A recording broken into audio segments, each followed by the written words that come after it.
insulínica que luego me va a llevar hacia un agotamiento pancreático con una disminución de la síntesis de insulina.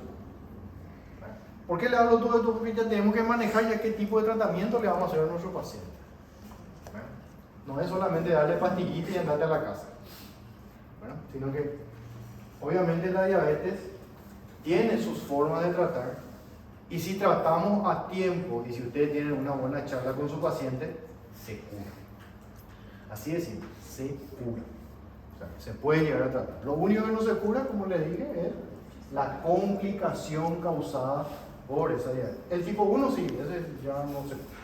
Está ahí. Bueno, ahora, la diabetes gestacional. ¿Qué ocurre en la diabetes gestacional? ¿Perdón? Sí, es transitorio. Pero ¿por qué se puede llegar a dar una diabetes gestacional?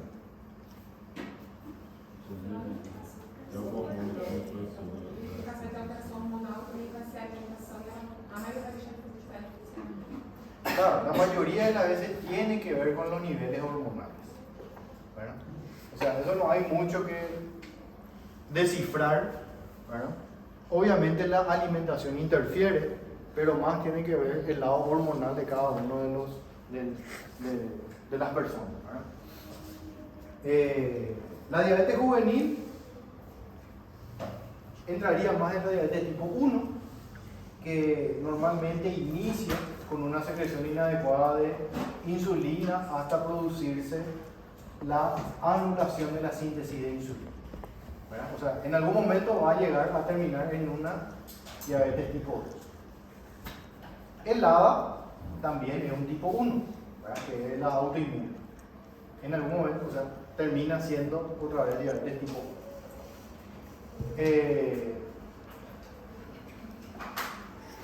Había dos conceptos que quería decirles.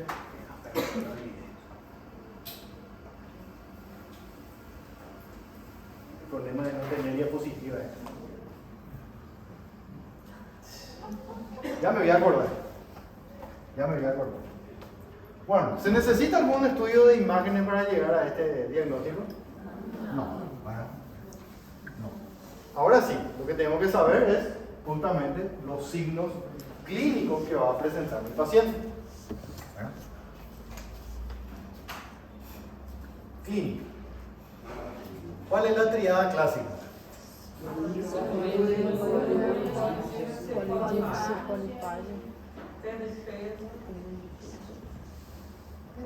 Polifagia. Esta es la triada clásica. Después hablamos de pérdida de peso y todo eso. Pero lo que ocurre principalmente son esos tres. ¿Sí? ¿Qué sería? La polidipsia. ¿Qué es polidipsia? Aumento de la sed. ¿Por qué aumenta la sed? O nível de açúcar desidrata. Tira a osmolaridad. Claro, alteración osmolar, activación de los mecanismos de la sed a través del hipotálamo. ¿Sí? El paciente toma altas cantidades de agua. La poliuria, hiperexcreción. No es que hay un daño renal, aún no, pero va a llegar. ¿Verdad? Empieza a orinar mi paciente y más de lo normal, porque la intención del riñón es regular la osmolaridad, por más que el volumen plasmático esté bajo. Por eso el paciente se deshidrata. ¿Sí? O sea que empieza a orinar. Y muchas veces, ¿qué hacemos cuando tenemos sed? ¿Seguro? Ay, que sé que tengo algo como unas cocas. Y después tiene más sed. Alguna vez ya dijeron, ¿verdad? La coca te da más sed. ¿Y por qué? La cantidad del azúcar que tiene un vaso de coca es altísima. Por eso da más sed.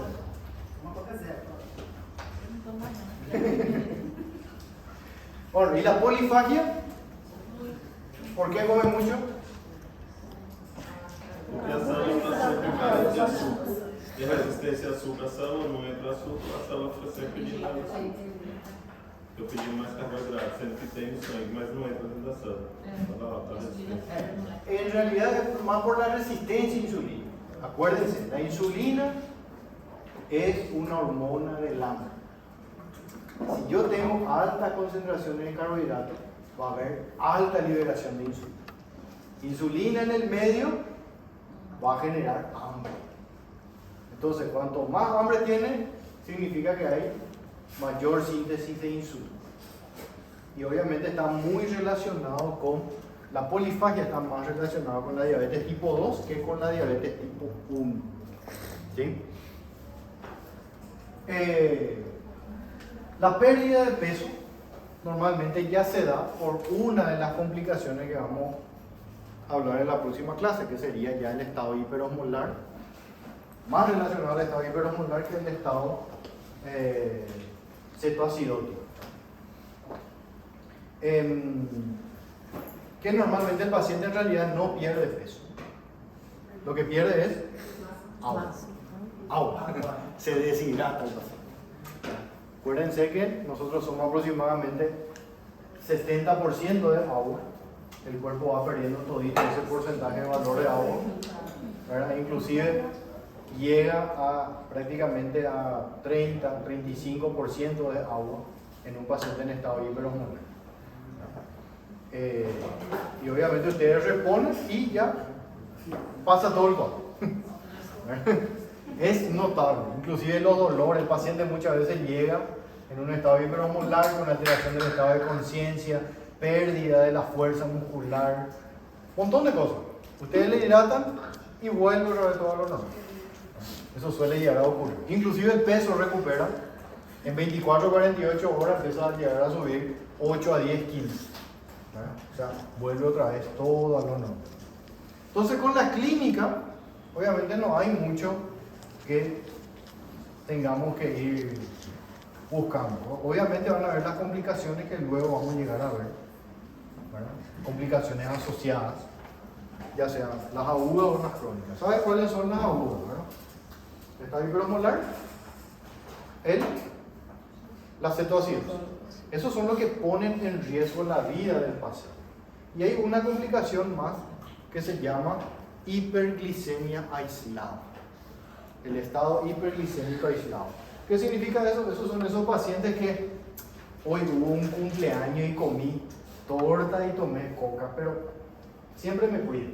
Entonces en ese momento subió, pero no significa que produjo algún tipo de daño en su cuerpo. Se corrige y eso mejora nuevamente.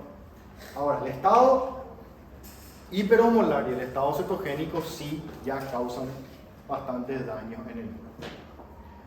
Bueno, ahora, fisiopatológicamente, ¿por qué es tan peligroso el azúcar?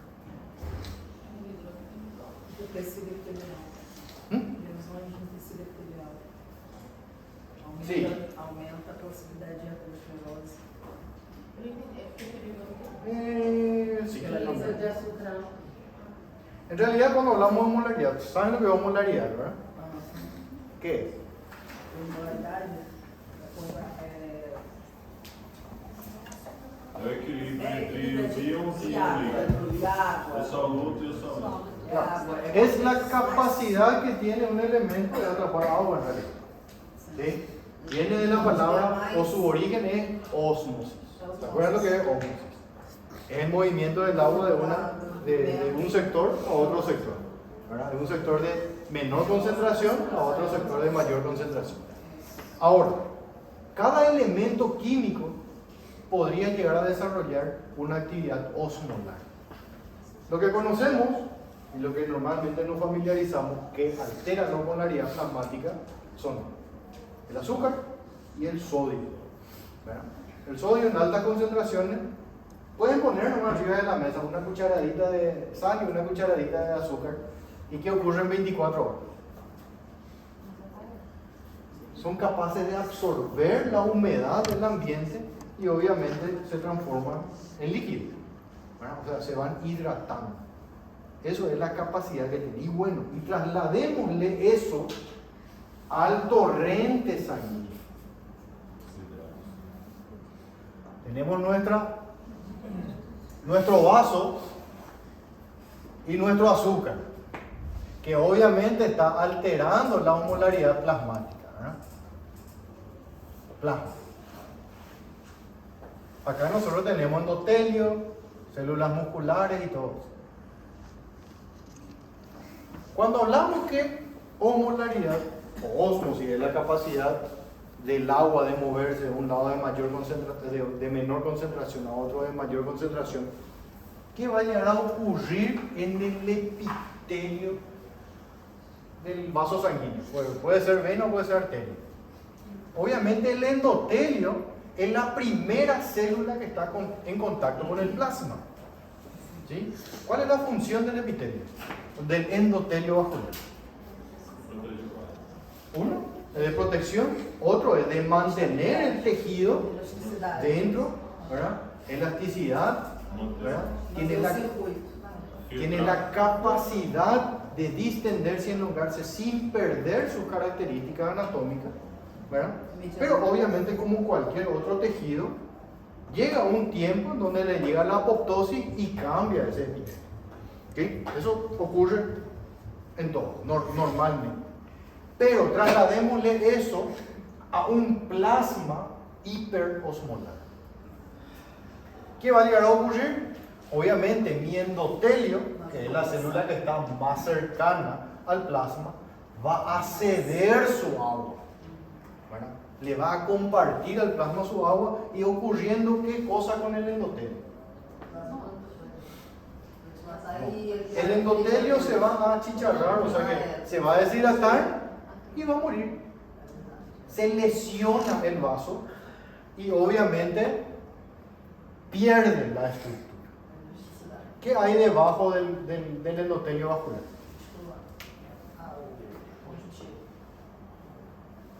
Membrana basal. Es donde se adhiere justamente el endotelio. Pero yo sé que ustedes saben que la membrana basal cumple una función muy importante en la cascada de la coagulación.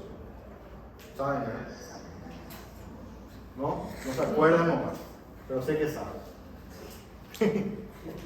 La membrana basal es el factor 5 de activación de la cascada de la coagulación intrínseca. O sea que, ¿qué tiene? Tiene la capacidad de generar la coagulación. Si yo tengo una lesión endotelial, ¿qué va a llegar a ocurrir?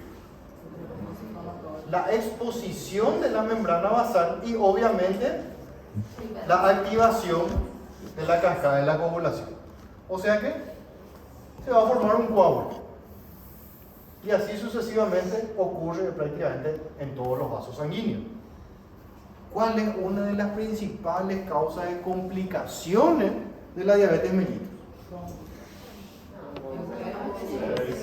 Las macrovasculares, que podrían ser infarto agudo de miocardio, accidente cerebrovascular, arteriopatía periférica, como el pie diabético, por ejemplo, ¿verdad? Otro tipo de vasculopatía, como la trombosis venosa profunda, que también es una complicación. O sea, la mayor cantidad de complicaciones que solemos llegar a ver en el paciente diabético son de origen macrovascular y obviamente son complicaciones relacionadas con el endotelio vascular. ¿Y por qué se relacionan íntimamente con el endotelio vascular? Porque obviamente es el tejido que primeramente se daña. Se daña y obviamente ocurre un cambio de estructura. También existen las lesiones microvasculares. Las microvasculares relacionadas principalmente con dos órganos esenciales: la retina y el riñón. El riñón. Ustedes saben que la retina tiene un leve capilar, ¿verdad? Que obviamente forma parte de la fóvea del ojo, ¿verdad? En la región macular, que yo puedo llegar a identificar si es que hay una lesión causada por la diabetes o no. Por este mismo mecanismo. Acuérdense que los capilares no tienen membrana basal, son solamente endotelio. ¿Qué ocurre si yo lesiono mi endotelio en un vaso capilar? Toda la sangre va a salir afuera. ¿Qué es lo que nosotros vemos en la retina de un paciente diabético? Microhemorragias, lesiones microhemorrágicas. Y luego, esas lesiones microhemorrágicas, o la presencia de eritrocitos ahí en el medio, conlleva hacia la activación de la coagulación en un medio extravascular. Y me va a generar lesiones tipo algodonosas también, pero eso ya es un poquitito más crónico. Lo primero que yo voy a llegar a ver son microhemorragias a nivel de la retina. ¿Cómo se va a trasladar eso en el paciente? Alteración visual. Principalmente la presencia de escotomas. ¿Saben lo que son los escotomas? Moscas volando. El paciente va a intentar ver algo, pero aparece una imagen negra que se mueve ahí, parece dentro del ojo que no puede enfocar. Eso ya es por la pérdida, ¿verdad?, de la superficie retiniana. ¿Sí? Ahora, a nivel renal, ¿qué llega a ocurrir? Esto es más complicado de lo que parece. ¿Puedo borrar?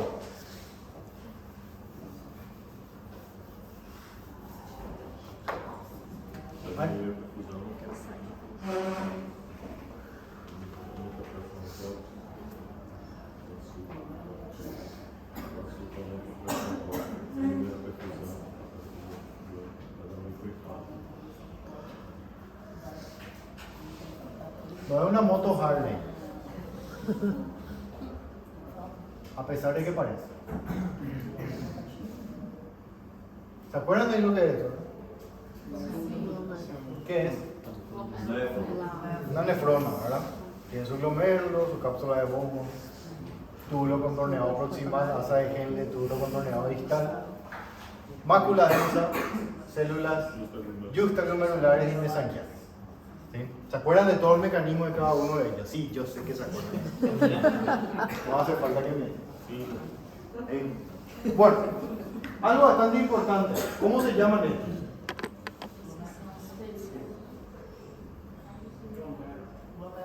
No, está en contacto con el glomérulo. Podocitos. Los podocitos. ¿Qué son los podocitos y cuál es su funcionalidad? Aumentar a seletividade dentro da tela. ¿Perdón? Ele tem função de filtro, né? Geralmente Sí, seleciona o que sai e o que não sai. en realidad todo lo que pasa por ahí, porque una vez que pasa, no es que sale bien. Bueno, pero los podocitos tienen una única funcionalidad que se llama generación de carga negativa. ¿Sí? O sea, puede llegar a servir como una estructura de sostén, pero también funciona generando carga negativa a la luz del capilar. ¿Para qué genera una carga negativa? Para que cuando venga la proteína, que también tiene carga negativa, no quiera salir por las trabéculas y se quede en el medio. ¿Sí? Entonces de esa forma se evita que se pierdan las proteínas. Y otro componente con carga negativa, como por ejemplo el cloro. ¿Sí? También hay otros minerales que se evita perder de esa forma. Ahora, ¿qué pasa si es que la osmolaridad de mi plasma empieza a aumentar?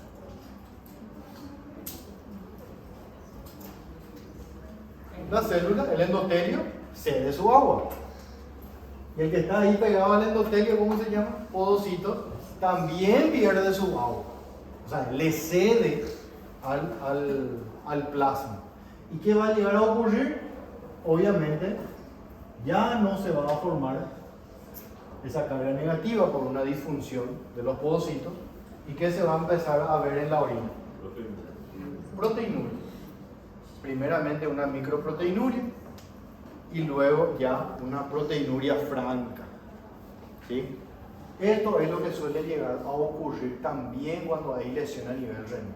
Primeramente, mi urea y creatinina van a estar en rango, pero posteriormente ya voy a llegar a ver una alteración también en la tasa de filtración, pero nuestro primer marcador sería la microproteína.